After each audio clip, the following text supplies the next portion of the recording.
নমস্কার বন্ধুরা। হ্যাঁ, ইয়েস, পরিযায়ী শ্রমিক হিসেবে খুব খুশি। সত্যি কথা বলতে এই পরিবর্তনটা দরকার ছিল। এই তৃণমূল সরকার দুর্নীতি, চোর, জোচ্চোর, অসভ্য, নোংরা এই নেতাগুলোর পরিবর্তন দরকার ছিল সমাজে। লাল পার্টি আসেনি, কোনো ব্যাপার না, বাট এই দুর্নীতি, এই কাচরা ডাব্বা পার্টিটা যেন সরে যাওয়া দরকার ছিল বাংলা থেকে।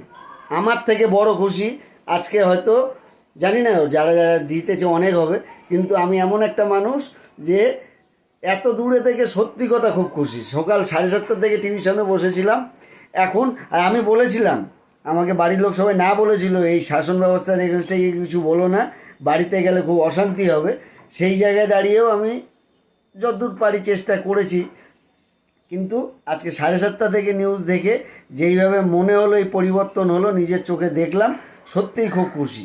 অসংখ্য অসংখ্য ধন্যবাদ আমাদের এই বাঙালি সমাজকে, যারা উঠে মেরুদণ্ড সোজা করে ভোট দিয়ে, আর নির্বাচন কমিশনারের গাইডনেসকে কোনো ভাষাই হয় না বলার, মানে সত্যি কথা ভালো গাইড করেছে। আর এইভাবে ভোট দিয়ে যদি কাউকে জেতানো যায়, আর এই নোংরা সমাজকে যদি দূরে সরানো যায়, তাহলে মানুষ সভ্যভাবে সভ্য সমাজে বাঁচতে পারবে। সত্যিই খুব খুশি।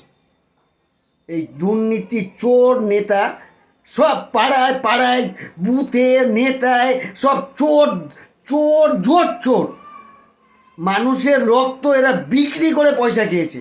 শিক্ষা, আর সবার আগের কাজ হবে আজকে জেতার পরে, যেদিন আমাদের এই কলকাতায় সরকার গঠন হয়ে যাবে, সবার আগে এই নীল সাদা রং, এই যে রংটাকে এই মহিলাটি কলঙ্কিত করেছে, এই মহিলাটার এই নীল সাদা রং যেন ওর বাথরুম ছাড়া আর কোথাও দেখা না যায়। স্কুলগুলো, পাঠশালাগুলো, অফিস দপ্তর সব নীল সাদা। এই নীল সাদা তৃণমূল পার্টির কেনা বাপের রং নয়।